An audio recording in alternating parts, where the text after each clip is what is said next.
El contexto sociocultural bajo el cual el Evangelio fue predicado encierra muchas preguntas.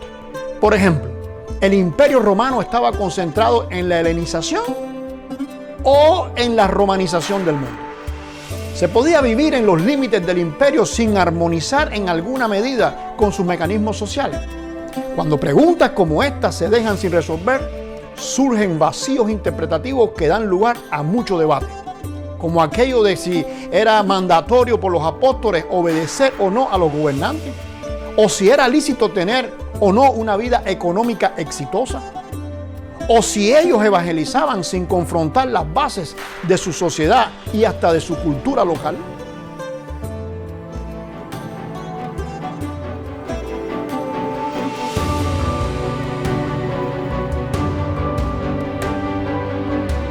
Uno de los grandes dilemas que ha tenido el cristianismo es tratar de entender la Biblia a partir del contexto del que lee y no a partir del contexto del que escribió. Este es un texto con una verdad que hace reflexionar mucho. ¿Cómo es posible pensar que hay que tener fe sin entender la Escritura, sin conocer la Escritura? Si la fe viene a partir de lo que tú conoces de Dios. Realmente la Biblia es un texto complejo. ¿Cuántas diferentes interpretaciones acerca de un mismo texto? El contexto cultural en que se escribe un texto va a definir gramaticalmente a dónde apunta la palabra. Comúnmente oímos decir que un texto fuera de contexto se convierte en un pretexto. ¿Pero realmente se conoce el contexto bíblico? Hola, yo soy Liber Aguiar y hoy te quiero hablar de la romanización. Este es el segundo episodio de esta sexta temporada. En el anterior hablamos de cómo, lejos de los apóstoles escribir en un mundo helénico, más bien estaban escribiendo en griego, pero en un mundo romanizado. Lo que hace a los escritos apostólicos un texto muy difícil de estudiar hoy. Aunque muchos se empeñan en presentarlo como algo muy simple, que cualquiera tiene acceso a todo su esplendor, en realidad debemos entender que no es así. Y aunque es verdad que toda persona tiene acceso a los principios básicos de la fe que nos trae el texto bíblico, debemos entender también que gracias a la acción del Espíritu Santo, esta complejidad forma parte del texto divino, forma parte del plan de Dios para nosotros. Todo hijo de Dios tiene el fruto espiritual del dominio propio para, en humildad, aprender de otros hermanos que Dios les haya permitido progresar más. Y no actuar como aquellos gnósticos, que hablamos en la primera temporada, que pretendían tener una revelación especial, una revelación propia de ellos, que les guiaba a tener conclusiones también propias de ellos, muy alejadas de las de Dios. En este episodio estaremos entendiendo cómo el mundo helénico fue romanizado en su poder judicial y así poder ver en su contexto un pasaje que ha sido muy mal interpretado hasta hoy y en los tiempos modernos principalmente. Y cómo todo lo que es mal interpretado a la vez es mal usado y también mal enfocado para doctrinas e intereses religiosos que muchas veces no tienen mucho que ver con el mensaje apostólico. Comenzaremos estableciendo la diferencia principal entre Grecia y Roma. La primera era la patria de la filosofía y la teoría, mientras la segunda, la del derecho y la práctica. Por eso es que vamos a encontrar en una filósofos como Sócrates, Platón, Aristóteles, y en la otra vamos a encontrar entonces a juristas como Heliopeto, Cicerón, Trevasio. Y no es que ambas corrientes o ambas formas de pensar se contrapongan entre ellas, porque no hay práctica sin teoría. Pero es que es muy posible, y se han dado muchos casos, de haber teoría sin práctica. Esto solo nos permite entender que la romanización estaba destinada de por sí sola a pasar por encima de la helenización, pues solo a través de la práctica se puede corregir y por tanto restablecer o reelaborar la propia teoría. El griego era más dado a la idealización de las cosas, mientras el romano tenía más los pies puestos en la tierra, pudiéramos decir. De ahí la frase un tanto burlesca que ha llegado hasta hoy, cuando se le llama al amor imposible o al amor irrealizable, se le dice el amor platónico. Por eso los griegos, cuando pensaban en la sociedad, se preguntaban cuál sería la ciudad ideal. Y así mismo se la construían en su mente entonces. Mientras que los romanos se preguntaban cómo es la ciudad real, dónde vamos a vivir, cómo será el desarrollo, será posible la manipulación, será posible el control, será posible el orden en la ciudad real. ¿Cómo hacer eso? Entonces, ¿cómo un romano se respondía a esa pregunta? Solo a través de entender y solucionar los conflictos sociales de una ciudad. Sin embargo, en la ciudad ideal de los griegos no habían conflictos. Todo estaba bien, todo encajaba, todo marchaba perfectamente.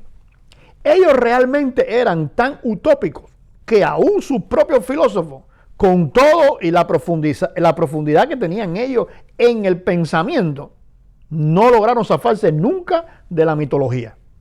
Sus reflexiones en realidad fueron sueños inalcanzables para ellos y para los que han seguido el ideal de ellos.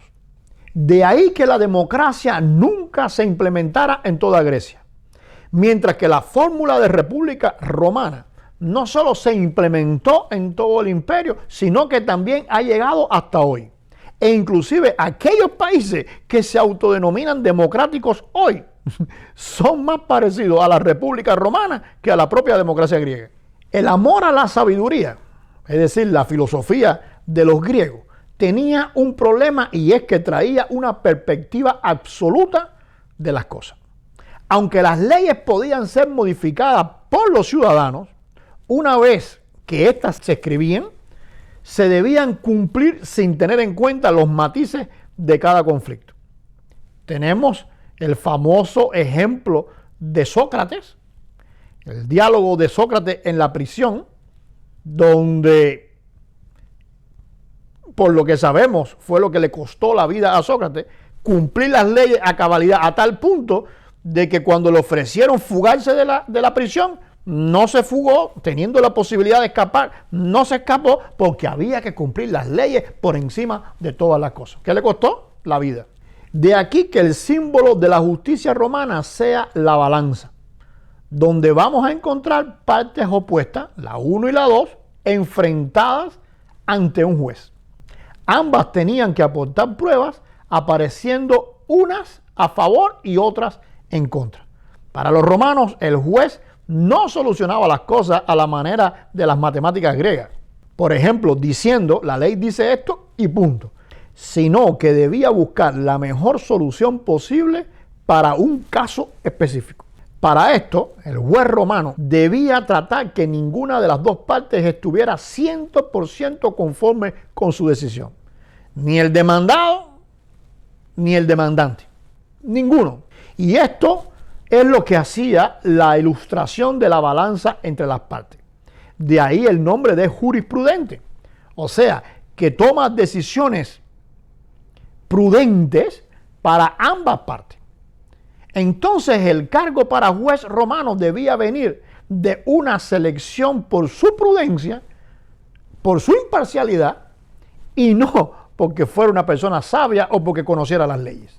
De ahí que la máxima para un juez romano no era tanto indagar en las leyes para ver a quién le correspondía la cosa, sino indagar en las evidencias para dar un veredicto con respecto a esas evidencias y con respecto a las partes, manteniendo esa balanza. De ahí el dicho de aquel entonces: dame los hechos y te diré tu derecho.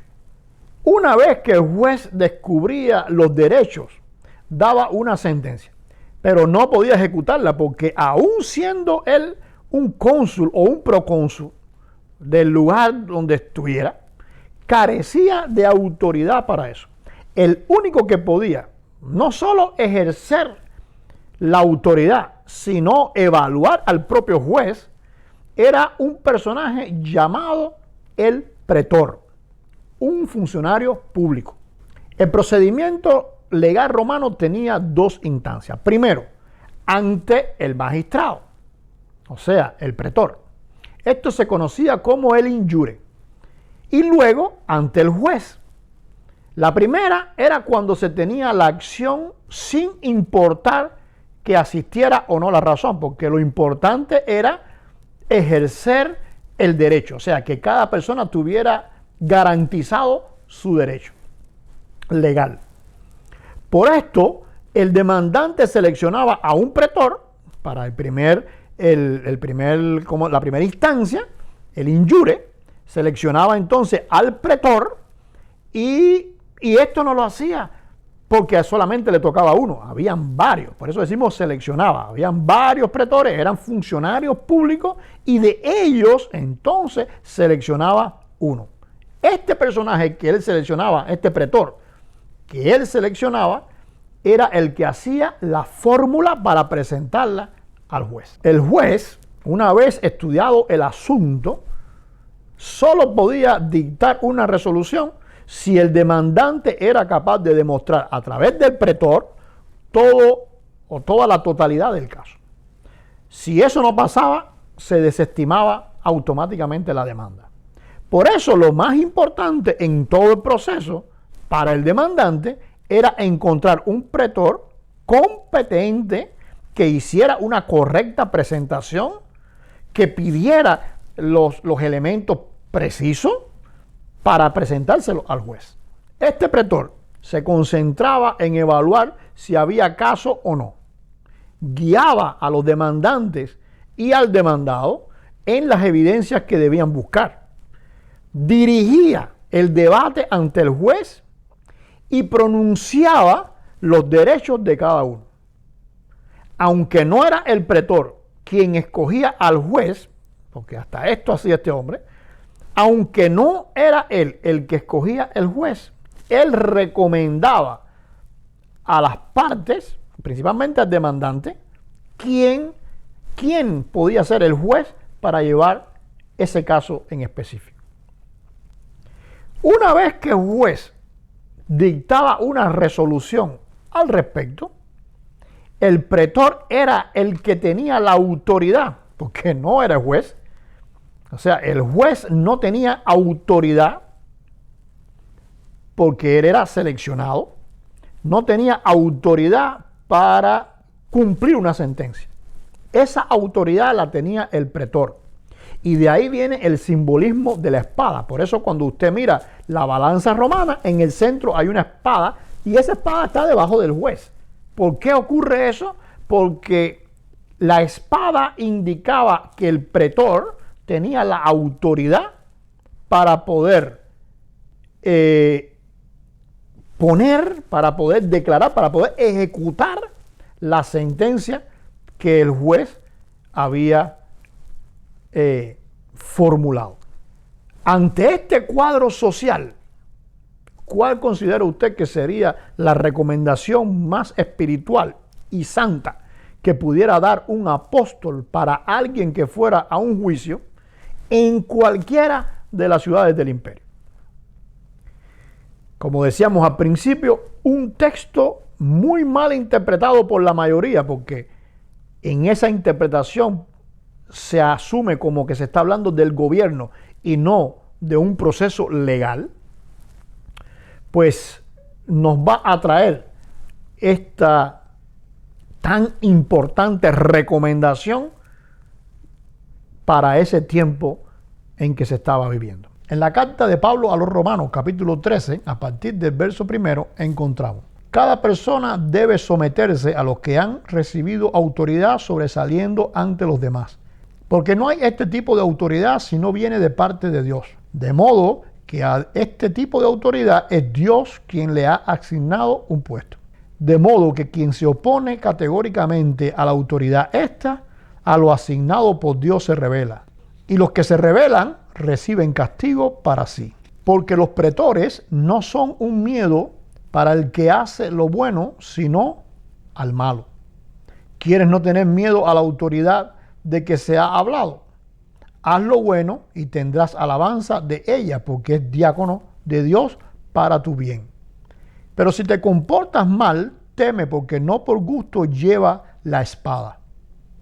Pues es diácono de Dios quien imparte justicia para el castigo al que hace lo malo.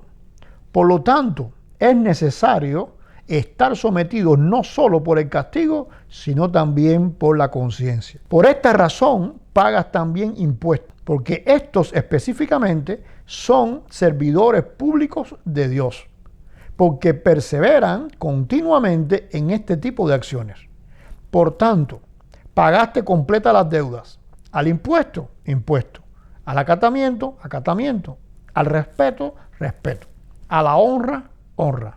Endeudados en nada de nada, excepto que en el amor mutuo. Porque el que ama a otros seres humanos ha cumplido parte de la ley. Como se dará cuenta con esta traducción que me he tomado la libertad de hacer para usted, todo lo que hablamos de procedimiento legal romano encaja perfectamente. Pero como sé que la mayoría de las versiones tienden a confundir con otra interpretación, y eso pudiera ponerle en duda de lo que estamos enseñando, le daré algunos detalles que le ayudarán a entender el mensaje completo de este texto. En primer lugar, la palabra ehousiais, por ser un sustantivo en su forma dativa, va a recibir su cualidad por la acción del verbo someterse. Es decir, que su autoridad legal no existiera si alguien previamente no se la ha sometido voluntariamente. En muchas tradiciones aparece este sustantivo acompañado del adjetivo superiores, solo que hiperehousiais no es un adjetivo sino un verbo, que por estar en dativo ha recibido de otro esa acción de llegar a estar en superioridad, por lo que es más correcto usar la palabra sobresaliendo. Y por estar en su forma activa hay algo que esta autoridad hace que es lo que le pone por encima de los demás candidatos. Ahora se puede entender por qué él comienza con el verbo hipotaserzo, que en su forma pasiva es una exigencia externa, pero a la vez es una acción voluntaria de someterse. Con esta introducción, el apóstol está demandando que el cristiano, lector de su carta, se someta voluntariamente a aquellas autoridades que él eligió. Si tú la elegiste, pues sométete a esa autoridad. Porque la elegiste porque son diferentes en cualidades a otros candidatos que pudieran haber sido elegidos también. Entonces, hasta este momento del texto, no se está hablando de una autoridad específica. Por lo que cuando se interpreta que estas autoridades son los gobernantes, es una violación elemental de la interpretación. Porque ese detalle no se ha dado todavía. Para saber de quién se está hablando, nos queda una pregunta que debe ser respondida por el propio texto para no caer en especulaciones. La pregunta sería, ¿quién es aquel que por sus méritos dentro de la sociedad romana, porque inclusive la carta es a los romanos, pudiera recibir autoridad para que alguien se someta voluntariamente a ellos, en especial los lectores de su carta?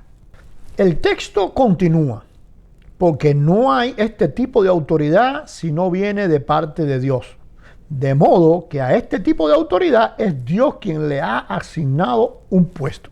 Pablo aclara que cuando alguien se distingue del resto y sobresale por su autenticidad, por su idoneidad, provocando que usted se someta voluntariamente a él, hay que entender que esto viene de parte de Dios, porque Él ha sido el que lo ha permitido. Hay que aprender a ver la mano de Dios, no solamente en las cosas eclesiásticas, no solamente en las cosas religiosas, sino también en la sociedad.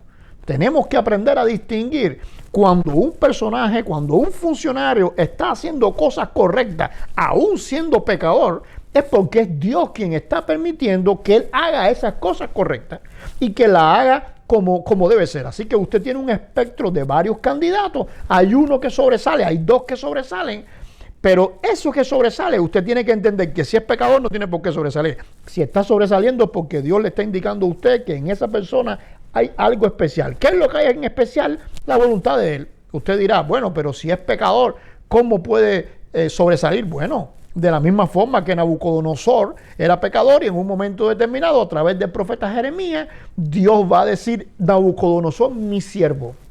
O sea, usted tiene, o aquellos personajes en la iglesia tenían en la sociedad a estos personajes que están sobresaliendo, que son funcionarios públicos, que hay varios candidatos, pues entonces el que sobresale es el que Dios está apuntándole, que es al que usted tiene que escoger y es al que usted tiene que someterse. Por eso es que Pablo va a continuar.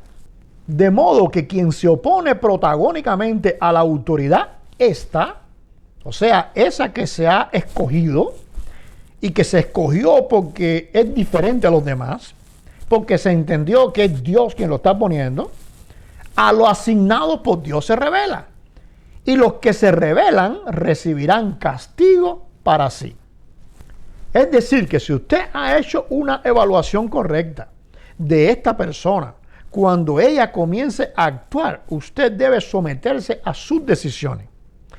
Si tú no te sometes a las decisiones, entonces estás diciendo que esa decisión que tú tomaste no había sido tan espiritual. Nada. Hoy en día, por ejemplo, usted tiene en una iglesia, la gente dice, tuve un sueño o tuve un llamado, o se hacen elecciones de líderes o de pastores y entonces todo el mundo aprueba, todo el mundo está de acuerdo, lo ven como un siervo de Dios y después algunos de ellos mismos se oponen contra esa persona y hacen campaña para sacar del puesto a la persona. Bueno, por fin, ¿era de Dios o no era de Dios? Usted, ¿cómo puede ser que alguien sea de Dios ahora y después entonces no es de Dios? Para que eso suceda, usted tiene que demostrar que esa persona es un pecador. Porque aun cuando usted lo demuestre y a lo mejor pudiera tener pruebas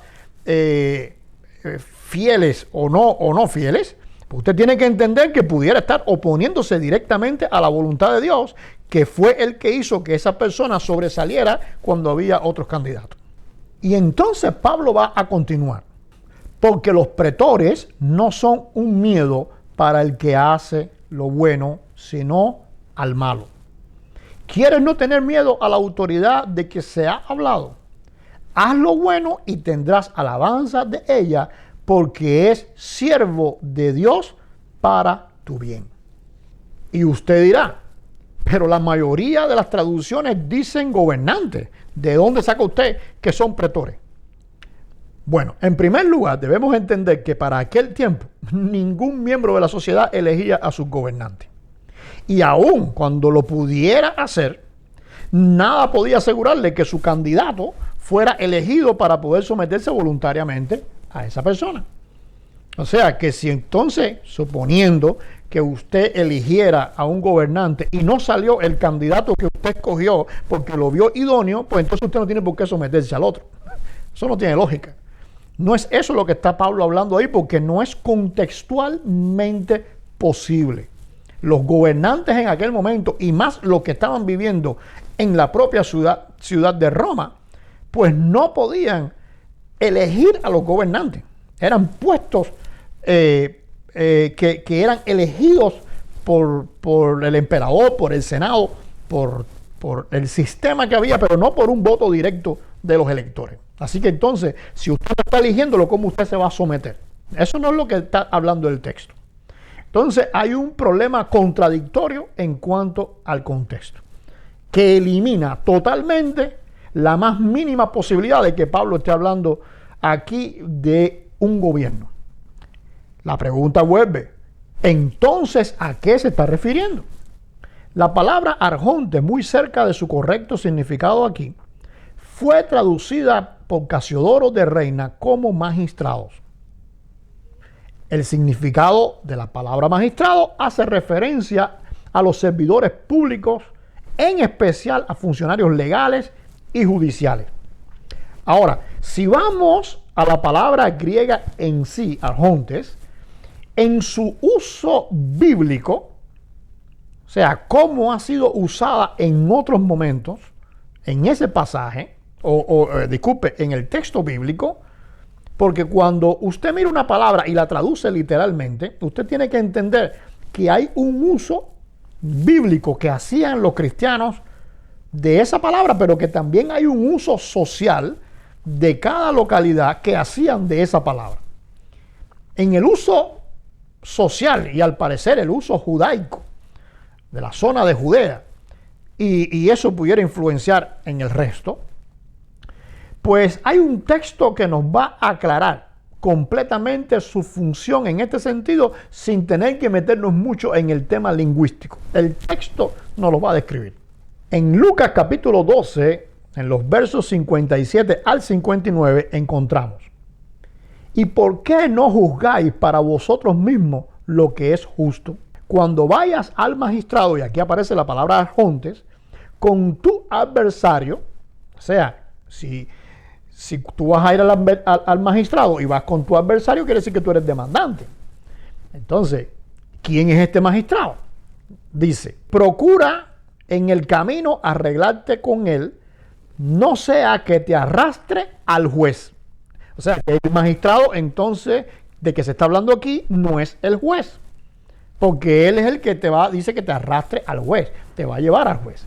Y el juez te entrega al alguacil. O sea, la sentencia que dé el juez, pues te va a llevar al alguacil, siendo tú el demandante. O sea, tú te vas a equivocar si a través de este magistrado tú llegas al juez, y cuando llegues al juez, la sentencia pudiera llevarte a ti al alguacil, cuando debería ser al revés. Debería llevar al alguacil al demandado. Continúa diciendo, y el alguacil te mete en la cárcel, te digo que no saldrás de allí hasta que hayas pagado aún la última blanca. Entonces, ¿quién era el único que podía cumplir esta función de llevarte al juez? Y a la vez pudiera convertirse en un problema el haber ido juez. Pues el pretor es la única persona que puede hacer esto. Así que la palabra arjontes está apuntando en este contexto a pretor. ¿Qué otro detalle nos continúa confirmando que Pablo está hablando de los pretores en este texto? Cuando dice, pero si te comportas mal, teme, porque no por gusto lleva la espada. Recuerde que habíamos dicho que la espada era el símbolo de la autorita en latín, de la autoridad dada al pretor. Por eso continúa diciendo, pues es diácono de Dios quien imparte justicia para castigo al que hace lo malo. ¿Por qué? Porque una vez que el juez daba la sentencia, pues como no tenía la autorita, no tenía la espada para ejercer, para ejecutar esa sentencia, pues entonces era el pretor quien te llevaba al alguacil y quien hacía todo el trámite para imponerte esa sentencia. Por lo tanto, es necesario estar sometidos, no solo, y ese sometidos es la misma palabra voluntario, ese sometimiento voluntario, es necesario estar sometido no solo por el castigo, sino también por la conciencia. Por esta razón, pagas también impuestos, porque estos específicamente son servidores públicos de Dios, porque perseveran continuamente en este tipo de acciones. Por tanto, pagaste completa las deudas.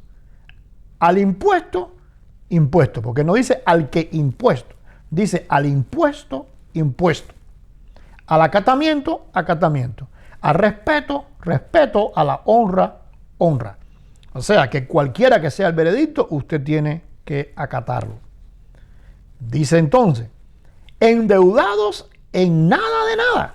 O sea, no te quede ninguna deuda, excepto que en el amor mutuo. O sea, si tú tienes que sentir deuda de algo, tiene que ser en amor mutuo. Porque el que ama a otros seres humanos ha cumplido parte de la ley. Permítame hacer una aclaración. Con esto no estamos diciendo ni alegando nada con respecto a si es correcto el hacer política o no a favor de un gobierno. Pues eso es tema de otro programa en esta temporada. Lo que estamos diciendo es que este texto nos muestra la solución espiritual y santa que el apóstol a los gentiles está enseñando como consecuencia de la realidad judicial romana que él estaba viviendo y que la iglesia debía también enfrentar. Y que al parecer era sumamente necesario aprender, porque pudiera entonces alguno decir, bueno, si ahora nosotros estamos bajo una ley superior, que es la ley de Dios, yo no tengo por qué someterme a ninguna ley. Y Pablo está diciendo, bueno, espérate un momentico, porque si tú seleccionaste al pretor, lo escogiste entre varios candidatos, te diste cuenta que el hombre era diferente, eso es lo que tú tienes que hacer. Aprender a mirar espiritualmente y ver la mano de Dios en esa situación social, poder seleccionar entonces a un buen pretor que tenga el fruto de que Dios lo está usando. No es que tenga el fruto de ser cristiano o de tener el Espíritu Santo, sino que tenga el fruto de que Dios lo está usando. Y cuando usted mira eso, entonces usted debe someterse a eso. Y eso es la ley de Dios. Eso es precisamente la ley que Dios estaba poniendo en el corazón y en la mente de todos aquellos que venían a su Hijo. En el próximo episodio estaremos mirando acerca del tema de la romanización y esta específicamente en el área de la política.